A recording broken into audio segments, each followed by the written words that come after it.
So I've seen it where, when you look at the assessment, the assessment portion of it, the risk or compliance, is really no different. You're just asking the questions to understand where the gaps are. The compliance tends to be sort of that more checkbox. Do we have encryption? Do we have access controls? Just looking to make sure that the kind of the base minimum is there. I think once, in my view, when you start adding more context to it, how is this application being used? What's the impact if there's a breach or if it's unavailable for X amount of time?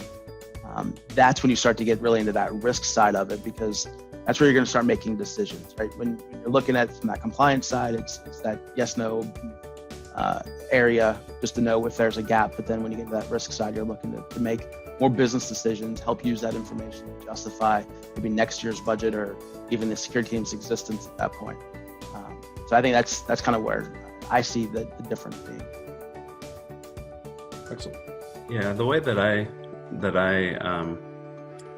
guess I look at it maybe a slightly different angle. I understand where you're coming from, John. The way that I look at it, right, is the security assessment itself. I'm looking at the controls that are in place, the compensating controls that are there for that specific environment, and then the compliance. We identify the framework that we want to use for our control framework, and then the compliance piece is where we're looking at the controls and are we in compliance with that specific framework or that specific regulation. And then the risk assessment is, after we've got those controls in place and we're compliant with the framework that we've identified, then let's do the risk assessment to identify if there's any vulnerabilities still left where we need to increase the compensating controls or, convince the board or senior leadership to let us spend $15,000 to protect a $5,000 asset, something like that, right? Real quick question on that. Do you kind of build on each one? Are they almost like stepping stones to go deeper? Or are they completely different universes? No, we do stepping stones. Gotcha. I was gonna say, I think they all complement one another, just as what Chris was saying, and to John's point, you can't have one without the other, that you need to kind of have the baseline and the framework to keep yourself between the buoys and what you're looking at, because we all know that it's a slippery slope when you're going down to look at controls, and it really keeps you honest when you're going through to that and really giving you something tangible to look at in the onset, really the methodology that Chris spoke to. And most of my stuff comes, from the High Trust Foundation, but the High Trust Foundation is broken into control families.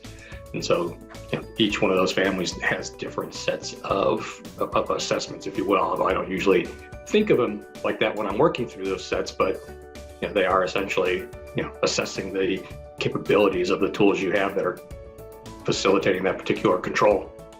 So they all do play together. They're all siblings in a big family. So from a relationship standpoint, one way that I like to think about it and describe it to our clients is security and compliance drive risk, right? Because if you're insecure, or if your security is lax or not up to speed, your likelihood of having an event, an event that causes a business disruption or data breach or whatever the case may be, goes up. If you're out of compliance with, especially regulatory compliance, the likelihood of you having some kind of fine or penalty or some kind of civil money penalty from OCR or whatever regulatory authority or body that you're dealing with goes up, right? So it's those loss events, right? The business disruptions, the fines, the penalties, that's the actual risk as it manifests itself, right?